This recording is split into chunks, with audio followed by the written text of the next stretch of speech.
Bienvenidos de nuevo a este espacio que tomamos siempre para reflexionar en la palabra de Dios, para darle honor al Señor, hacer conocer su verdad, crecer espiritualmente. Les invito a tener una oración como siempre para suplicar que el Señor derrame su gracia sobre nosotros. Oramos. Padre nuestro que estás en los cielos, alabamos y bendecimos tu nombre porque son grandes y maravillosas tus obras. Hoy invocamos la presencia de tu Espíritu una vez más con nosotros. Por favor, haz que brille tu luz para que nuestras vidas puedan ser transformadas, para que podamos crecer y estar un día ante tu presencia. En el nombre de Jesús te lo pedimos. Amén.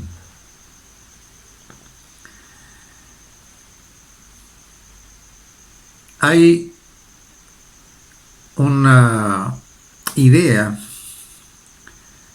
de que Dios se comprometió incondicionalmente con Israel para hacerlo pueblo suyo. Y en este momento, en este espacio, vamos a tomar el tiempo para estudiar un poquito acerca del verdadero Israel de Dios. Dios siempre ha tenido un pueblo, siempre ha tenido sus mensajeros. Antes del diluvio se llamaban los hijos de Dios y eran los descendientes de Set. Dice en Génesis, en el capítulo 4 y en el verso 26, y a Set también le nació un hijo, y llamó su nombre Enos. Entonces los hombres comenzaron a invocar el nombre del Señor. Entonces se les llamaba los hijos de Dios. Ahora, Israel. ¿Cómo surge Israel?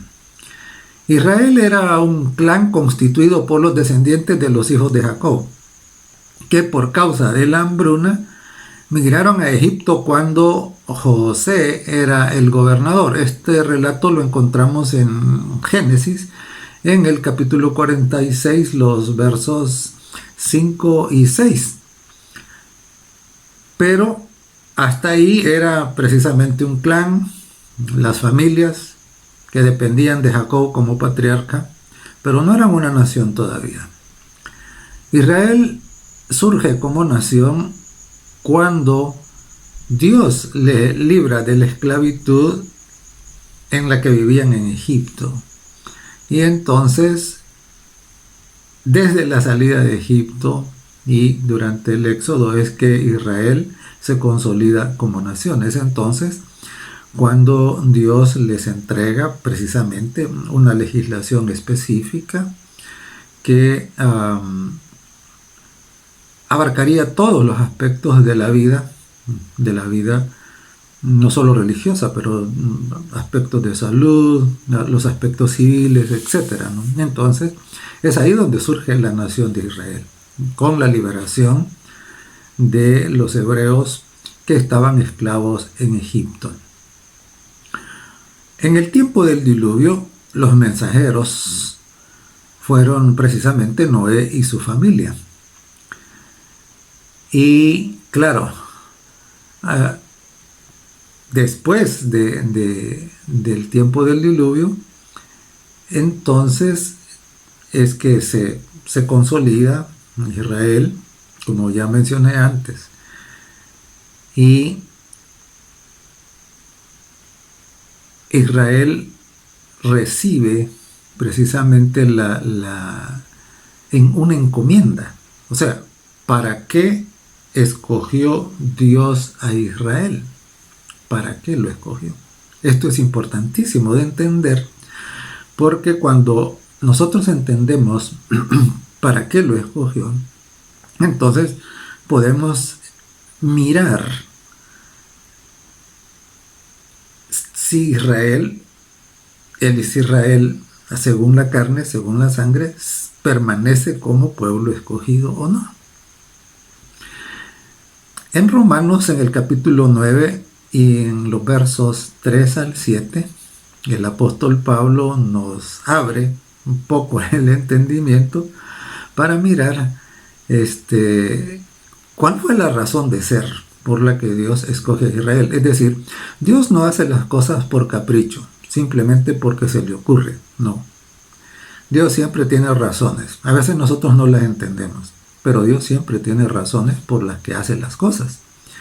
Y dice en Romanos el capítulo 9 y los versos 3 al 7, dice el apóstol Pablo hablando acerca de Israel: porque deseara yo mismo ser anatema, separado de Cristo por amor a mis hermanos, los que son mis parientes según la carne. Me está hablando de los israelitas, que son israelitas, de los cuales son, dice, y aquí el apóstol puntualiza una pequeña listita de motivos por los cuales Dios los escogió, para los cuales Dios los escogió.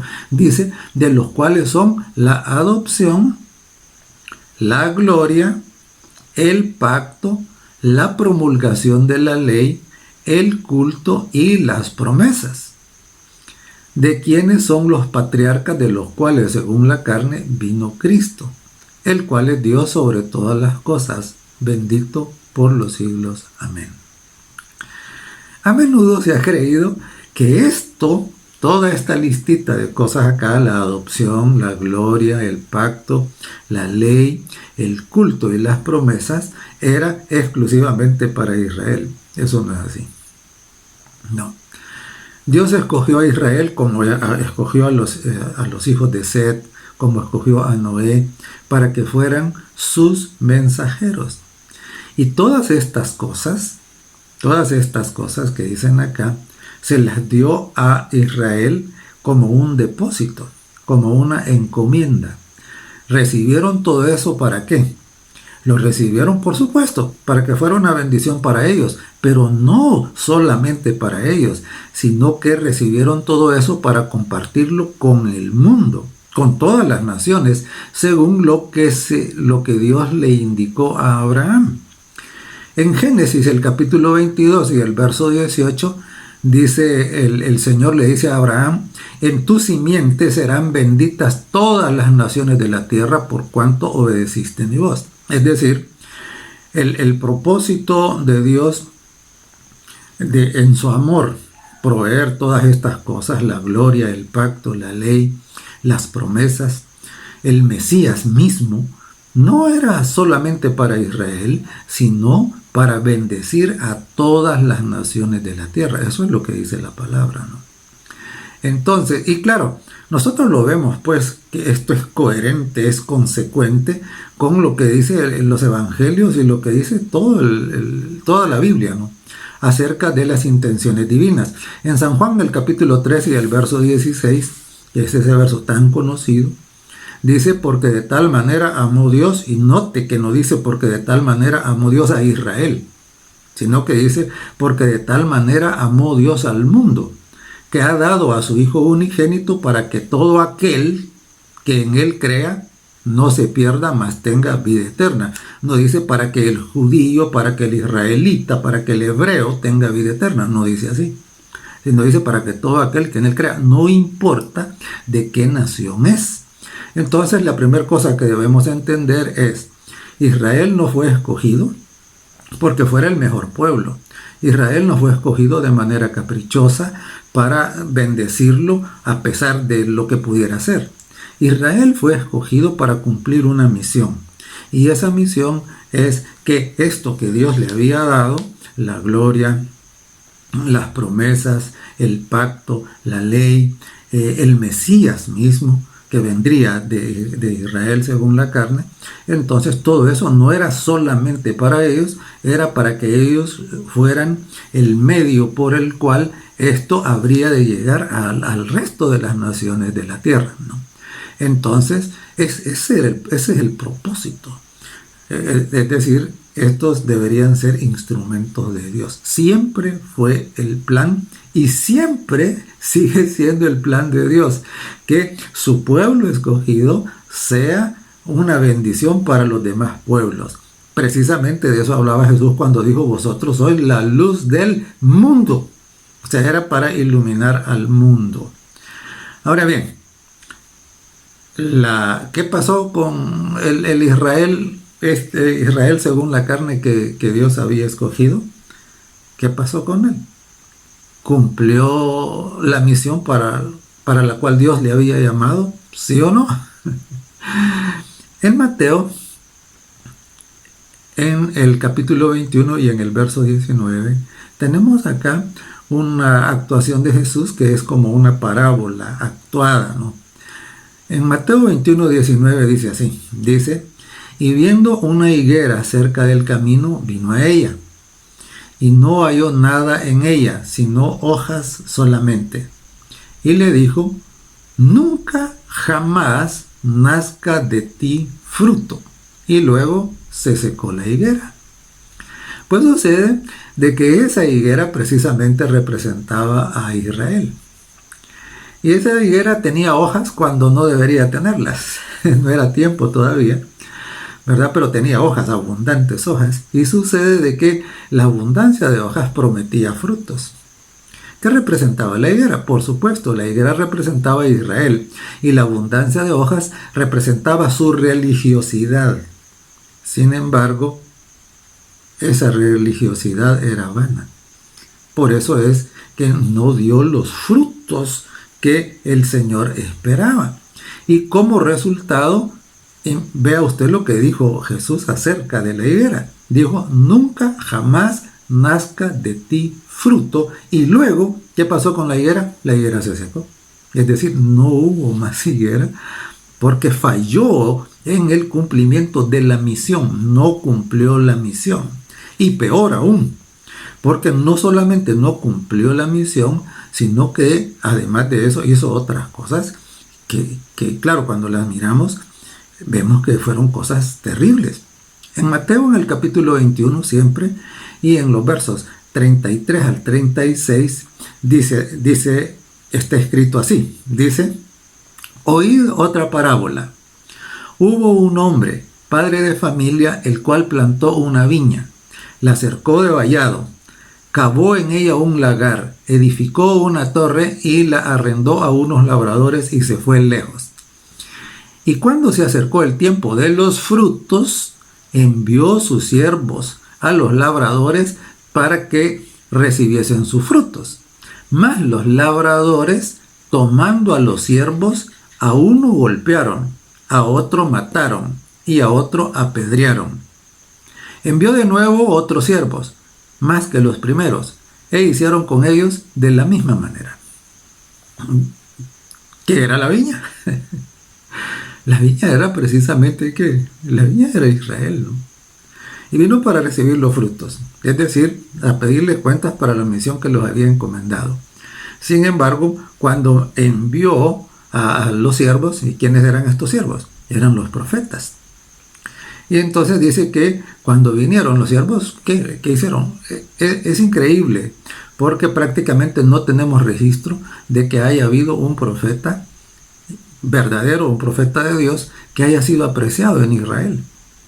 Y por supuesto, el último de los profetas que tenemos, inmediatamente, digamos, al inicio, antes de la venida de la primera venida de Jesucristo, el último de los profetas que tenemos es Juan Bautista.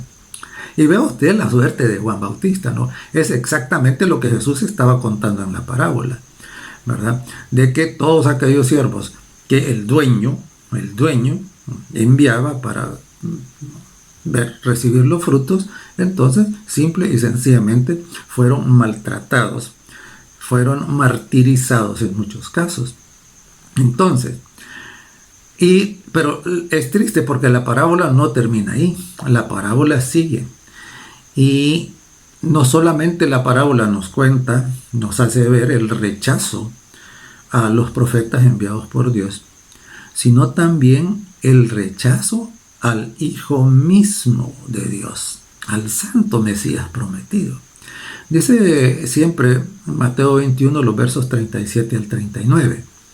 Finalmente les envió su hijo, diciendo, tendrán respeto a mi hijo. Mas los labradores, cuando vieron al hijo, dijeron entre sí: este es el heredero, venid, matémosle y apoderémonos de su heredad. Y tomándole, le echaron fuera de la viña y le mataron. Es increíble, es increíble. ¿No les bastó maltratar y martirizar a los profetas? Sino que en la parábola dice que cuando el padre, el dueño, envía al hijo, entonces lo que hacen es precisamente quitarle la vida. Y antes precisamente de que eso se cumpliera en la realidad, porque esto era parábola todavía, leemos nosotros en el Evangelio de San Juan, en el capítulo 19, cuando Jesús ya había sido prisionero, ya había sido sometido a toda esa parte, a todos esos juicios fraudulentos. Y dice en los versos 14 y 15 del capítulo 19 de Juan: era la preparación de la Pascua, y como la hora sexta, entonces Pilatos dijo a los judíos: he aquí vuestro rey. O sea, Pilato presenta a Jesús y les dice: he aquí vuestro rey. Pero ellos gritaron: fuera, fuera, crucifícale. Es increíble. Su Mesías, el Santo Hijo de Dios, les estaba siendo presentado por un pagano como su rey. Y ellos dicen: fuera, es decir, quítalo, ¿eh? Crucifícalo. Pilato les dice: a vuestro rey he de crucificar. Y mire usted lo que dice la Escritura. Dice: respondieron los principales sacerdotes: no tenemos más rey que César. Es increíble.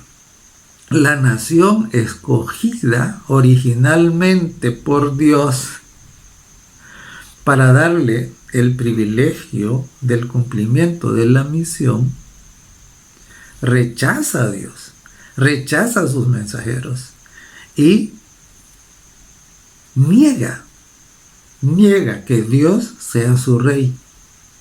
Más bien, acepta el reinado del Imperio Romano.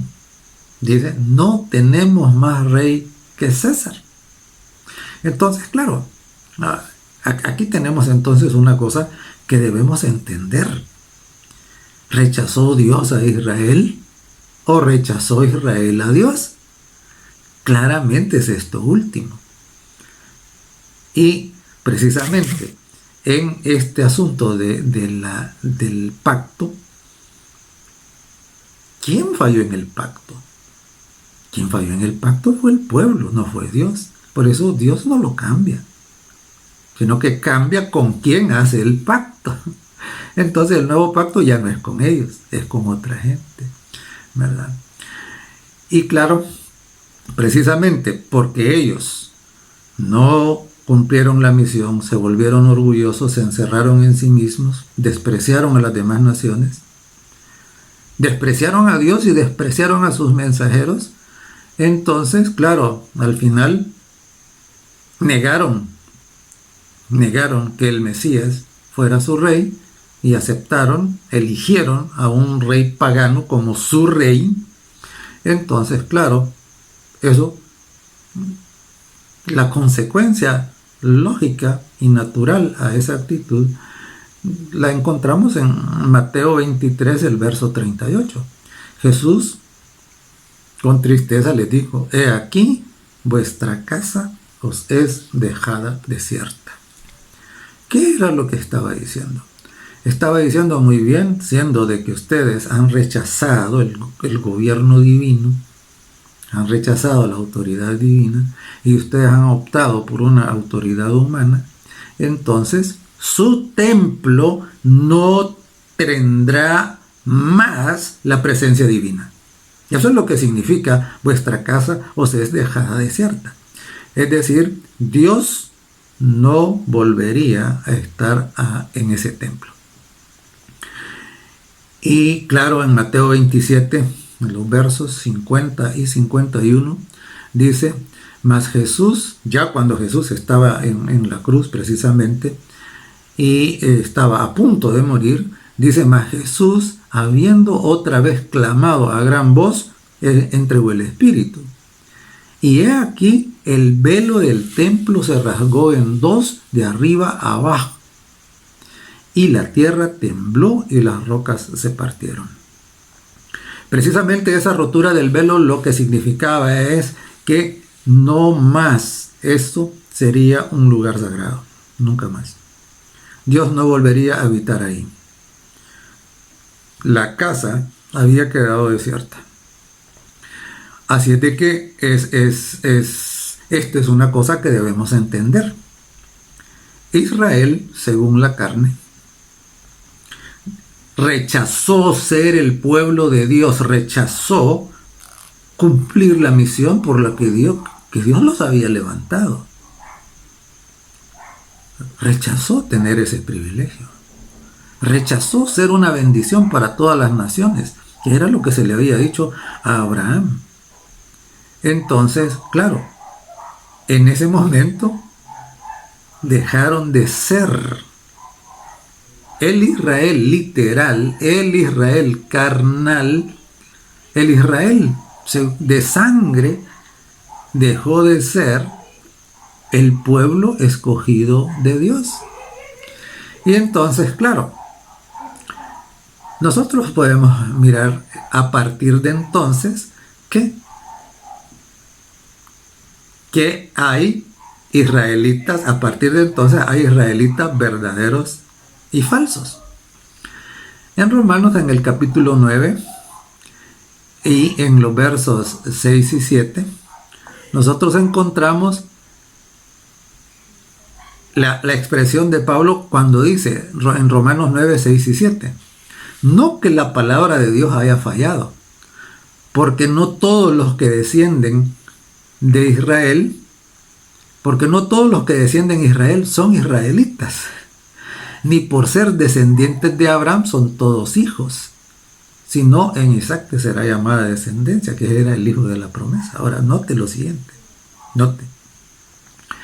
Dice, no que la palabra de Dios haya fallado, o sea, Dios prometió y Dios cumplió. O sea, quienes no cumplieron fueron ellos.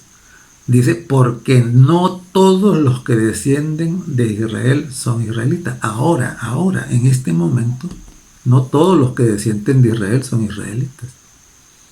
O sea, pueden ser israelitas, pueden ser judíos, según la carne, pero no ser israelitas verdaderos.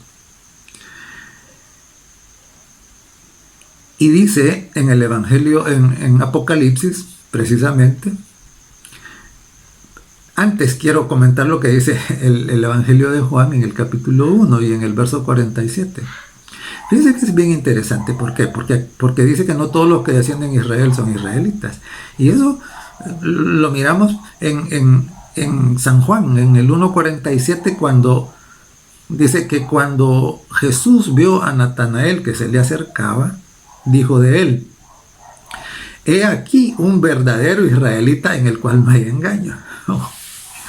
Es interesante. ¿Por qué? Porque que Jesús le diga a Natanael, este sí es verdadero israelita, ¿qué implica? Eso es lo que implica es que había otros israelitas que eran falsos. Entonces tenemos israelitas verdaderos e israelitas falsos. Natanael era un verdadero israelita. Jesús se lo dijo. Ahora, ¿por qué le dijo eso? Porque Natanael era sincero. Porque Natanael ansiaba encontrarse con el Mesías, estaba clamando por el Mesías prometido.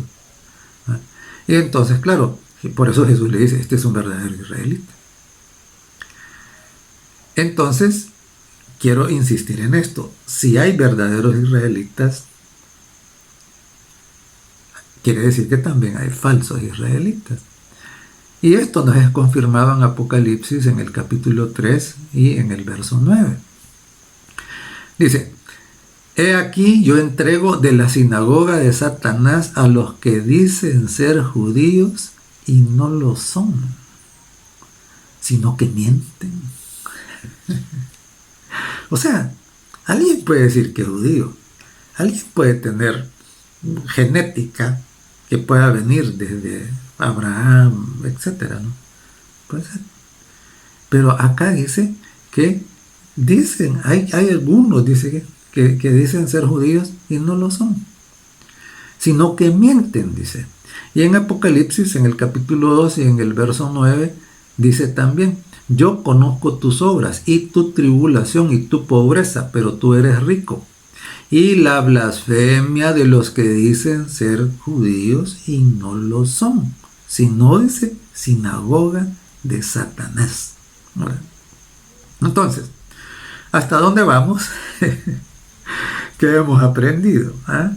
Hemos aprendido, uno, que Dios no escoge caprichosamente. Dios escoge con un propósito.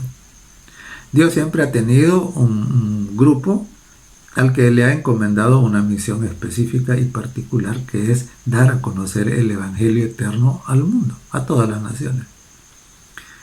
En un principio fueron los descendientes de Seth, después fueron Noé, después vino Abraham, y hasta que llegamos a Israel. Pero que a Israel como nación les dio las promesas, les dio la ley, los pactos, las ceremonias. Les dijo que también que de dentro de ellos iba a venir el Mesías según la carne, y todo eso, para que lo compartieran con el mundo. Cuando lo compartieron. Entonces, claro, por último, rechazan descaradamente a Dios. Y por eso es que dice, estos dicen ser judíos. Y no lo son, no son verdaderos judíos, no son verdaderos israelitas. Y entonces esto nos plantea la siguiente pregunta. Bueno, si esos no son los verdaderos israelitas como Natanael, entonces, ¿quiénes son? ¿Quiénes son? Y por supuesto, las respuestas siempre debemos encontrarlas en la palabra de Dios. Esas son las respuestas válidas. Dice en Romanos, en el capítulo 12, en los versos 28 y 29, dice así: pues no es judío el que lo es exteriormente, ni es la circuncisión la que se hace exteriormente en la carne, sino que es judío el que lo es en lo interior. Y la circuncisión es la del corazón, en espíritu, no en letra, la alabanza del cual no viene de los hombres, sino de Dios. Ahora, vea usted, dice, no es judío el que lo es exteriormente, es judío el que lo es, ¿dónde? En su interior. Y en Romanos, siempre en el capítulo 9 y el verso 8 dice, esto es, no los que son hijos según la carne son hijos de Dios, sino dice los que son hijos según la promesa, son contados como descendientes. ¿Cuál promesa?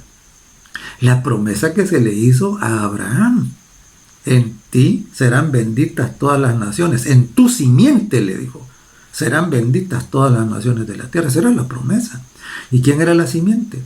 Claro, la simiente a la que hacía referencia, claro, era Jesucristo, que vendría precisamente de la descendencia de Isaac. Entonces, en Jesús serían benditas todas las naciones de la tierra.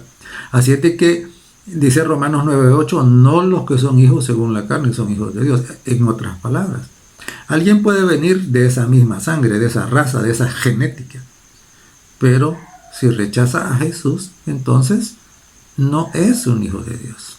No importa que venga de esa genética. Y en Gálatas el capítulo 3 y el verso 7 dice, sabed por tanto que los que son de fe, estos son hijos de Abraham. Vea usted. Precisamente ese fue el problema de la nación de judíos literales, de Israel literal. es que como nación no tuvieron fe, sino que ellos buscaban justificarse por las obras. Ese nunca fue el plan de Dios. La salvación siempre ha sido por fe. Sin embargo, ellos en su orgullo creyeron que sí, que ellos podían y hacían sus ceremonias. Sin embargo, en lo interior, ¿qué tenían? En lo interior Dios no estaba. Por eso Jesús en una oportunidad les llamó sepulcros blanqueados. Así es de que recuerde esto. Los que son de fe, estos son los hijos de Abraham. Estos son los descendientes. Estos son los que forman parte del verdadero Israel, los que son de fe. Y dice Gálatas el capítulo 3 y el verso 29 dice: y si vosotros sois de Cristo, ciertamente linaje de Abraham sois y herederos según la promesa. Eso es lo que decía Pablo, ¿no? Que le había sido dada ¿qué? El pacto, las promesas, la ley, las ceremonias y todo. Entonces, claro, si vosotros sois de Cristo, o sea, eso es lo que nos hace israelitas ahora. Nos hace la fe en Cristo como nuestro único y suficiente Salvador. Eso es lo que aquellos no tuvieron. Y como no tuvieron la fe en Cristo, simplemente dijeron: crucifícalo, no tenemos más rey que César. César es nuestro rey, este no es. Entonces, claro, por eso a aquellos se les llama ¿cómo? Los que dicen ser judíos y no lo son. Pero acá deja clarito, ¿verdad?, que no es judío el que lo es en lo exterior, sino el que lo es en lo interior. Es aquel que se ha entregado a Cristo. Por eso dice el apóstol: y si vosotros sois de Cristo, ciertamente linaje de Abraham sois y herederos según la promesa. En Efesios del capítulo 2, en los versos 12 al 14, este es uno de mis pasajes favoritos. Dice: en aquel tiempo, ¿cuándo? Antes de venir a Cristo, estabais sin Cristo, alejados de la ciudadanía de Israel. Mire qué lindo esto. O sea, cuando venimos a Cristo, entonces, ¿qué? Entonces recibimos la ciudadanía de Israel. A propósito, ¿tiene ya usted la ciudadanía de Israel? ¿O todavía no ha venido a Cristo? Dice: en aquel tiempo, dice, estabais sin Cristo, alejados de la ciudadanía de Israel y ajenos a los pactos de la promesa, sin esperanza y sin Dios en el mundo. Es decir, las promesas no pueden cumplirse o no se pueden hacer efectivas si primero no recibimos a Jesucristo. ¿Por qué? Porque las promesas son precisamente para el pueblo de Dios, ¿no? Y somos pueblo, nos convertimos en pueblo de Dios cuando aceptamos a Jesucristo. Entonces es que tomamos la ciudadanía, nos es dada la ciudadanía de Israel. Y dice: pero ahora, dice, en Cristo Jesús, vosotros que en otro tiempo estabais lejos, habéis sido hechos cercanos por la sangre de Cristo, porque Él es nuestra paz. Y mire qué lindo es esto, porque dice: de ambos pueblos hizo uno, derribando la pared intermedia de separación.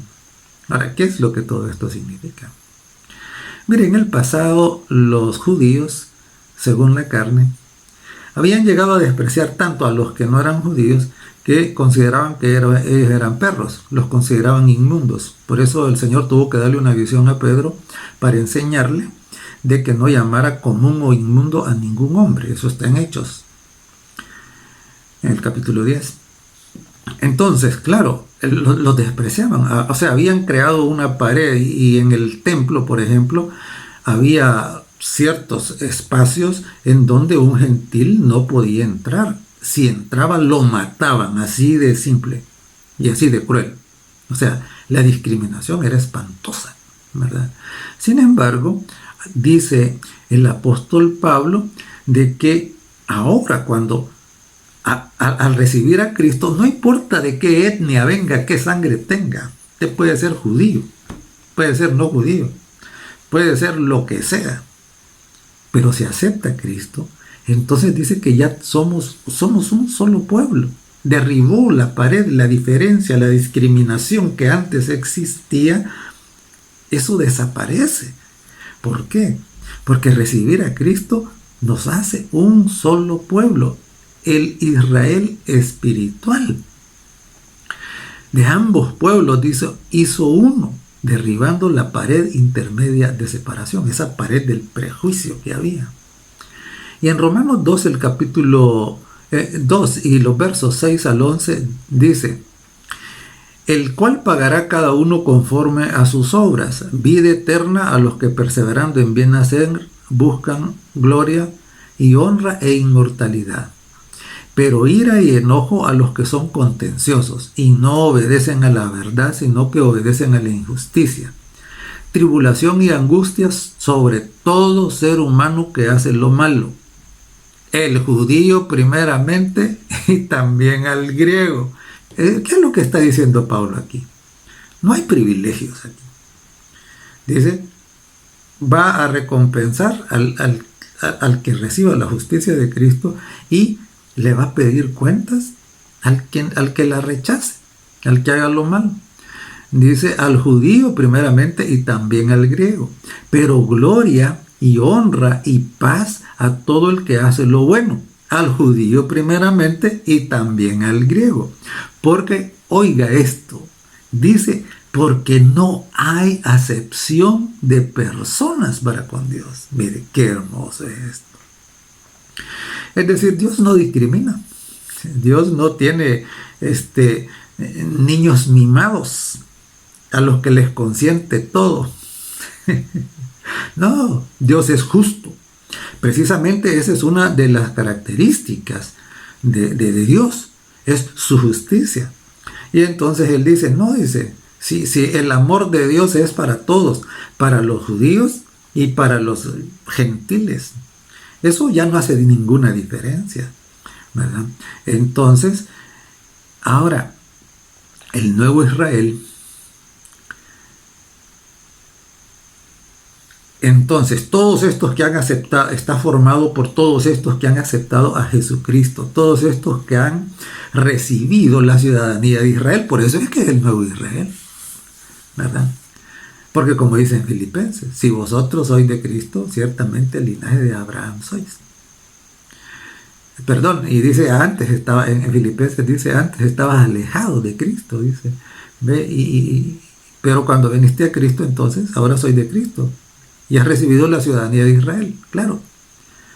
Que quede esto bien clarito.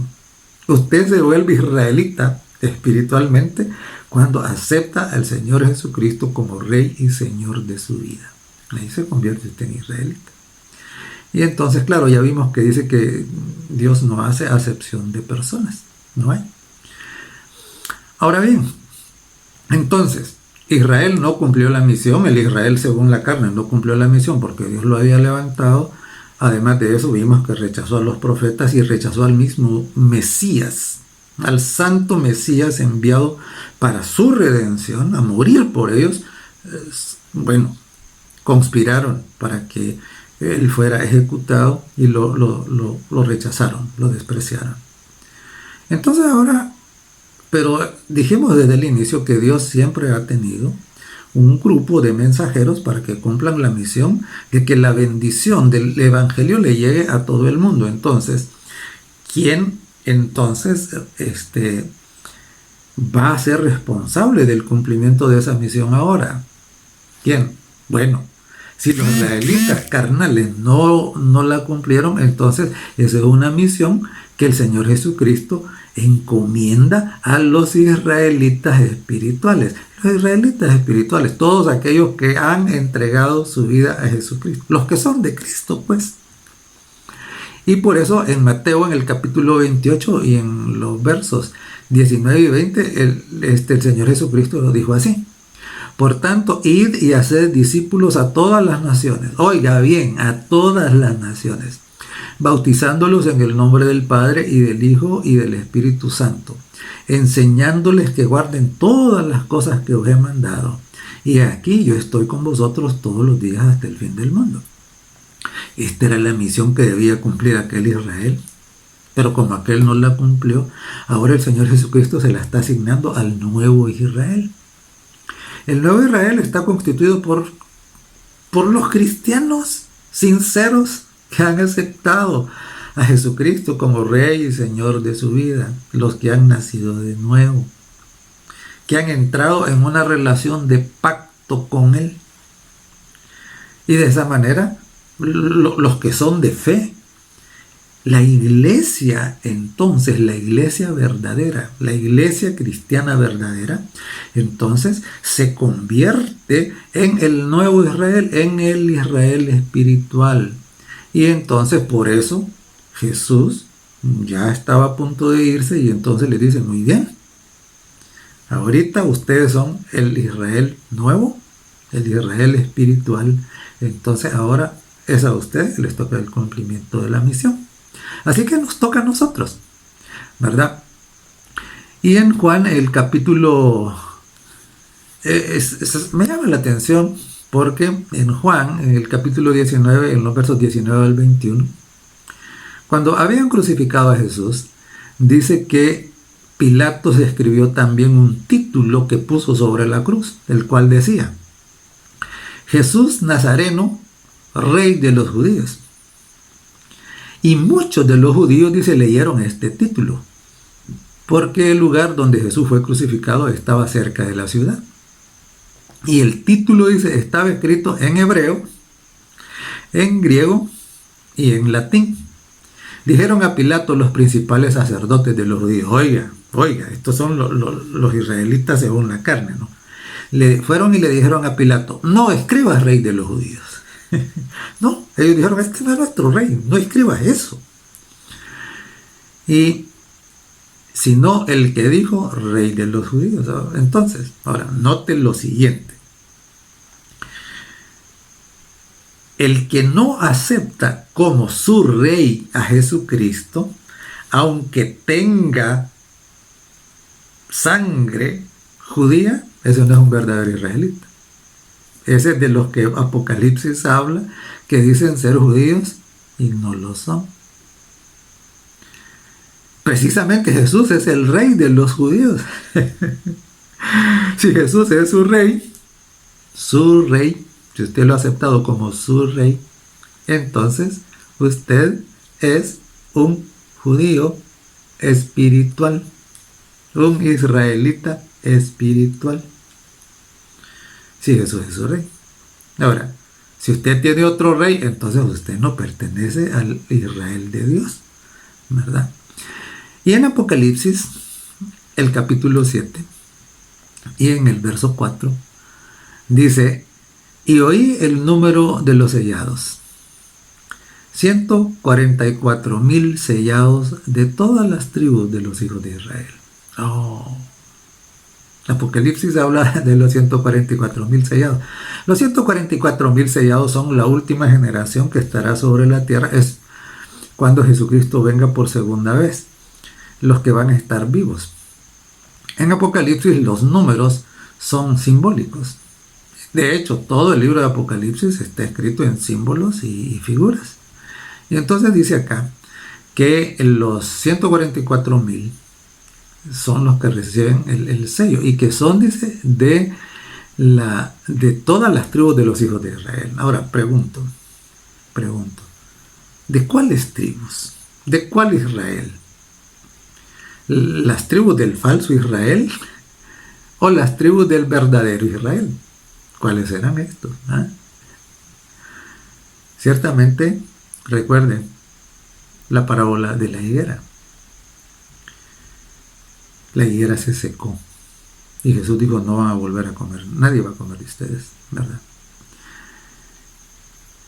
Ahora, cuando nosotros leemos el capítulo de Apocalipsis, que es paralelo a este del 7, que habla de las tribus de Israel, dice después, mire, Y he aquí el Cordero estaba en pie sobre el monte de Sión, y con él 144,000 que tenían el nombre de él y el de su padre escrito en la frente.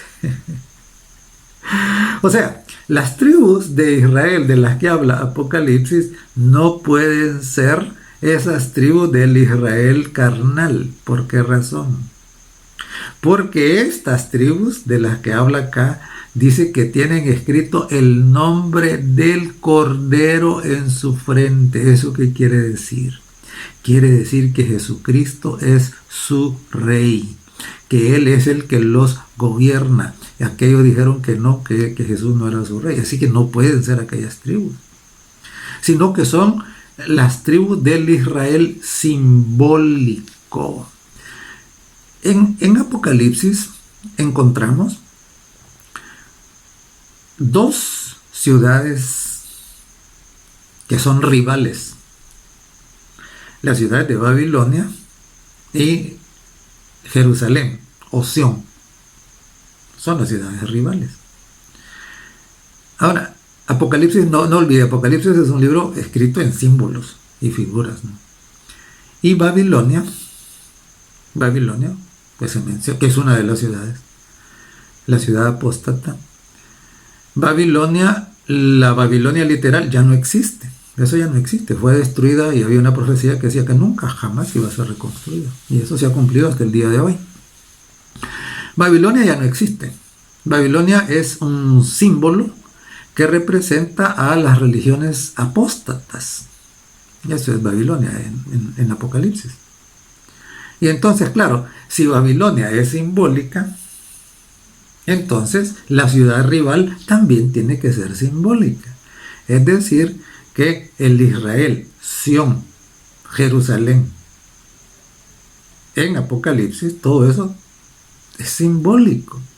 Entonces, fíjense que así como la ciudad literal de Babilonia ya no existe, ahora las tribus de Israel literales, según la carne, tampoco existen. Tampoco. Las tribus dejaron de existir cuando fueron llevadas a la cautividad por Asiria, en donde, bueno, fueron llevados y allá se mezclaron con los pueblos paganos, adoptaron su cultura, adoptaron su idolatría, su religión pervertida, y se mezclaron también genéticamente, se mezclaron con los paganos, y las tribus se diluyeron y desaparecieron completamente, no existen más, no hay. Entonces, claro, esto nos dice que las tribus de Israel a las que hace referencia acá, que forman parte de ese número simbólico, que son los 144,000, que son los que reciben el sello, y el sello precisamente dice en la frente, y ahí es donde tienen el nombre del Cordero, porque ese es su rey. Entonces son simbólicas. ¿Y qué representa? Representa precisamente la iglesia cristiana. Representa las generaciones de cristianos que estarán vivos antes, en la segunda venida. Esos son los que tienen la ciudadanía de Israel al aceptar a Cristo. Esos son. Entonces, ahorita hay un montón de interpretaciones y noticias y cosas, y el mundo mirando al Israel literal. Están mirando en la dirección equivocada. ¿Por qué? Ese ya no es pueblo de Dios. Por mucho que lo digan. Dicen ser judíos y no lo son. Ellos dijeron, no tenemos más rey que César. Y es interesante, porque ciertamente el grueso de la población en Israel no son cristianos. No son cristianos. Cuando uno viaja y uno platica, ¿verdad?, con la gente allá, uno se da cuenta rápido, ¿verdad? No son. Entonces, quedemos entonces, la Biblia nos dice claramente que no es judío el que lo es en lo exterior, que los que son de fe, esos son los hijos de Abraham. Si sois de Cristo, linaje de Abraham sois. Antes estaba sin Cristo, alejados de la ciudadanía de Israel. Ahora, quiero terminar haciéndole una pregunta. ¿Y usted qué es? es un israelita espiritual, ya aceptó a Jesús como su Salvador, ya llegó a formar parte del linaje de los herederos de Abraham, ya tiene la ciudadanía de Israel, ya está integrado en una de esas tribus simbólicas de Israel, o todavía no. Mire, Dios le ama. Dios no quiere que nadie se pierda. Dios no hace acepción de personas. Las promesas son suyas. Todo lo que Dios, el pacto, es suyo. Pero, claro, usted tiene que aceptarlo. Usted tiene que aceptarlo.